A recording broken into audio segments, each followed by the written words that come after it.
With just over 2 weeks until the midterm elections, hundreds of jurisdictions are still reporting a shortage of poll workers. Why? Big reasons: concerns about their safety.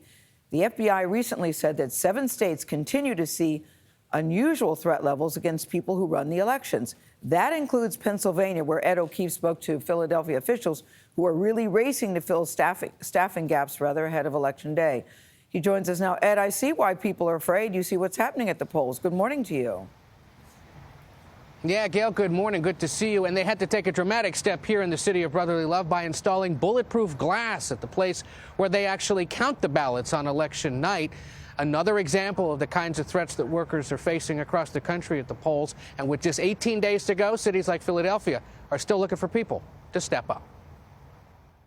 Thank you for voting. Major shout out to the election board workers across our country, because it's a hard job, it's a thankless job. Philadelphia City Commissioner Omar Sabir says it's part of his job to be a cheerleader for elections. It's also up to his office to help hire the more than 8,000 poll workers the city of brotherly love will need to run elections smoothly. People don't understand that the average poll worker, they're the ones that actually administer the elections. In hopes of filling the jobs, the city recently boosted pay for poll workers.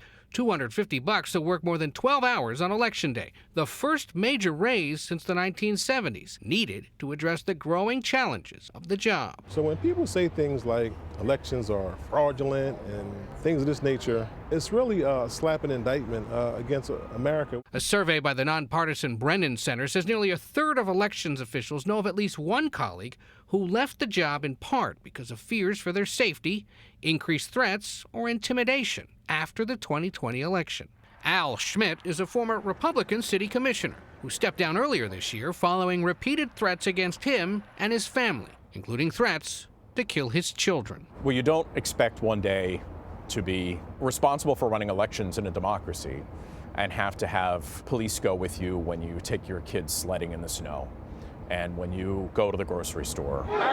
Schmidt says the threats of violence and added political pressure is transforming what was once a much lower profile form of public service. Typically, campaigns compete against other campaigns, candidates run against other candidates, and the election administrators are really the referees of it all. So it's an unusual situation to have the referees getting punched and getting tackled. We're actually tracking right now about 400 jurisdictions across the country that we've been in touch with that are still looking for folks. Jane Slusser is with Power the Polls. We're growing the next generation of poll workers. A nonpartisan group that launched during the 2020 election cycle to help find poll workers during the pandemic. How important are poll workers to the democratic process? Oh, they are the essential workers of our democracy. There's a lot of focus around the polarization of our elections, but the folks who are signing up with us, I read the messages that some people send in and they're like, I don't care who people vote for. It's just about everybody in my community being able to cast their ballot.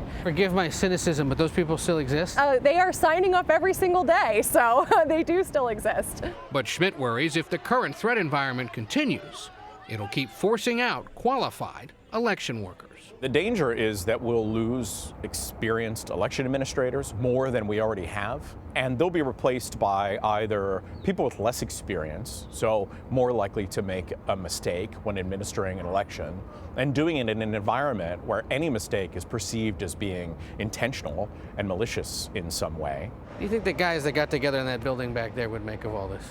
Well, they're watching over us. There was a real burden that I know my colleagues and I felt, a real obligation to make sure that we stood up for democracy.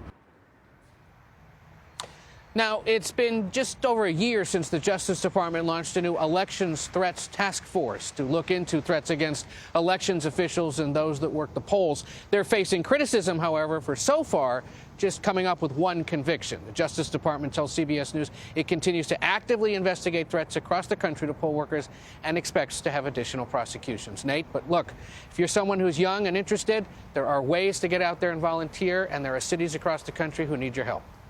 Wow. Yeah. We need those volunteers. Yeah. Ed, thank you. Do it. Yeah, now you can add poll workers to the long list of essential workers. It makes me actually sad that it's come to this, that now you have to have bulletproof glass at polling places. Well, you hear about the threats, but then you see what people are saying. Yes. Just vicious. I hope people are watching. I hope they volunteer. Yeah.